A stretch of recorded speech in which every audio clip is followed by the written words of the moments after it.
Natuklasan ko na lang na marami pala kaming Pinay na pinangakuan.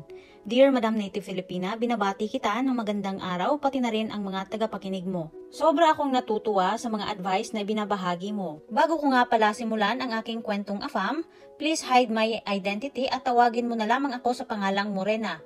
Taong 2021, nag-install ako ng dating app dahil gusto ko ding makahanap ng partner na AFAM. Bata pa lang din ako, madam, ay pangarap ko na talagang makapag-asawa ng AFAM. Fast forward, madam, may nakilala po ako sa dating site.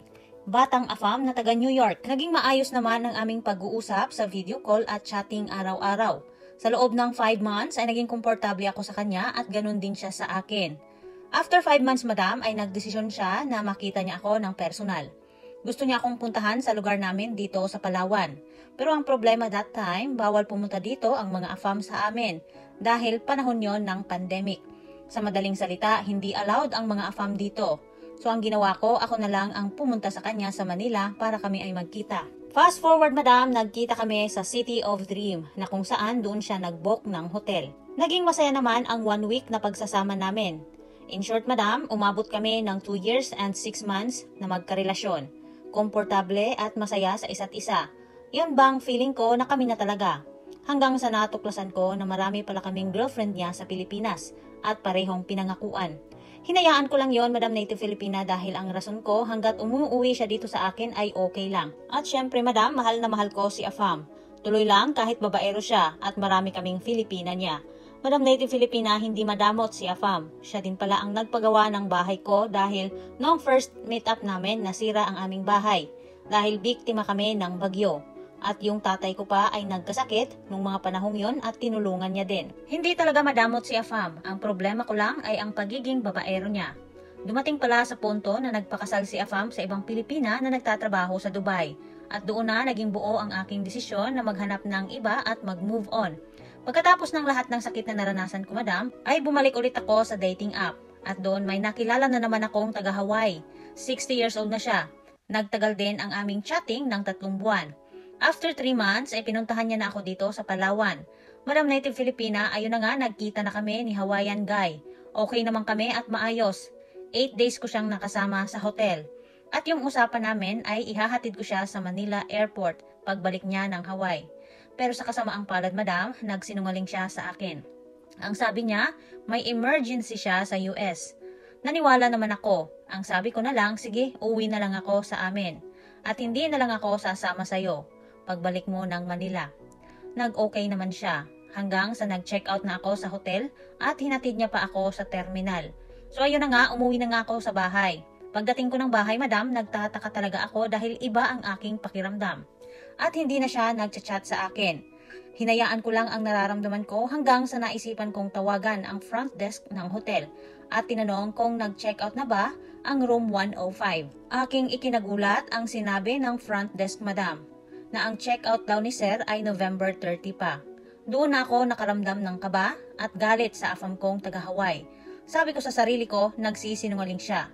Pero gusto ko pa rin makakuha ng maraming patunay na sinungaling siya. Hanggang sa tinawagan ko ang may-ari ng car na pinagrentahan niya kung naibalik na ba ang sasakyan nila. At ang sagot naman ng may-ari ay wala pa. Madam Native Filipina, confirm nga na sinungaling talaga. Gumawa lang talaga siya ng storya para ako'y makaalis sa hotel niya at maiiwan siya. Madam, sa sobrang bad trip ko at inis sa kanya ay agad ko siyang binalikan. At ayun na nga, fast forward, nandun pa nga siya. Hindi pa siya nag-check out. At tinanong ko siya kung bakit hindi ka pa nag-check out. At sabay sabi, di ba sinabi mo na may emergency ka sa USA o bakit hindi ka pa umalis dito? Ano pang ginagawa mo dito? Nag-away kami, madam, sa hotel. Hanggang sa umuwi na lang at hindi na kami naging okay pa. Ang pinakaayaw ko sa lahat, yung hindi siya nagsasabi ng totoo. Kaya naman, lalo akong nawala ng gana sa kanya. So yun na nga, madam, ang nangyari, nahuli ko siya na nagsisinungaling. After ng 2 araw, gusto pa niya na bumalik sa akin. Pero hindi ko na talaga siya pinagbigyan. Dahil nawala na ako ng gana dahil napakasinungaling niya. Sa edad niyang 60 ay nagawa pa niyang magsinungaling. Grabe, na-disappoint talaga ako, madam. Fast forward, madam, bumalik ulit ako sa dating app. Nagtingin-tingin lang muna. Hanggang sa ilang araw may nag-chat sa akin na taga Virginia. Ang sabi niya, hi. At nag-reply din naman ako. At after ng pag-uusap namin sa dating app na yon ay ibinigay niya ang messenger account niya.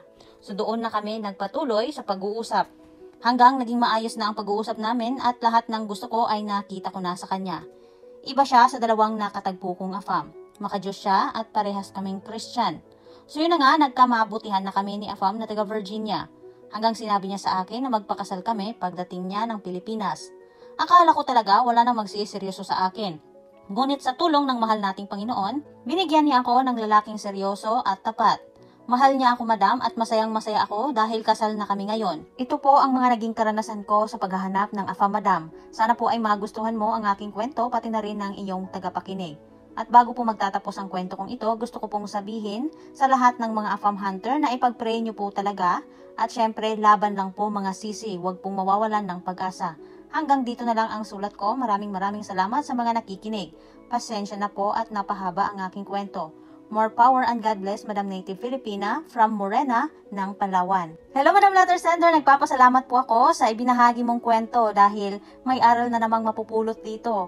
Congratulations, Madam. Masayang-masaya ako para sa iyo. Nakita ko pala ang video sa TikTok mo at mukhang mabait talaga ang asawang Afam mo.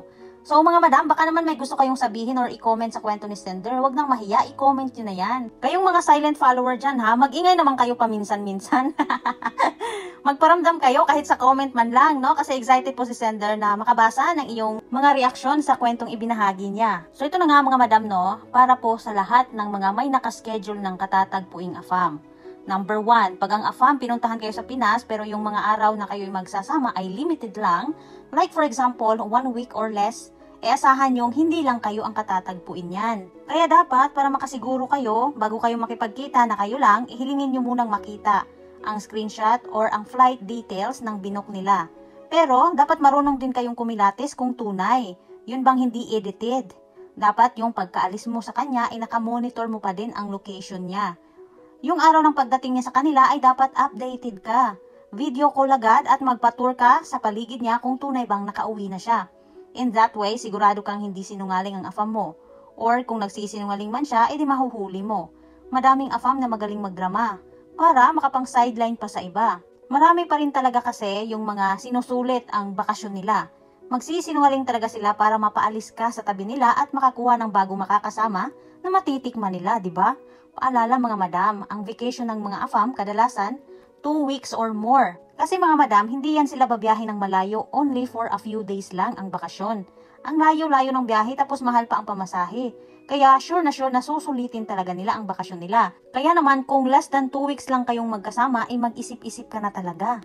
Anyway, baka may pumalag dyan ha. Alam ko naman na ibang case din pag ang Pinay ay nasa ibang bansa nagtatrabaho. Understood na yon. Na medyo mahirap ang kanilang schedule kaya ilang araw lang talaga silang magsasama. Dahil may trabaho ang isa sa kanila.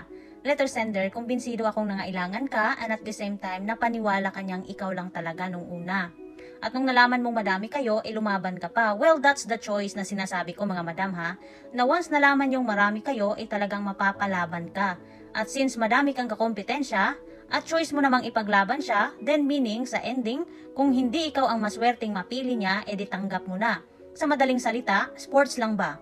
May the best bitch win.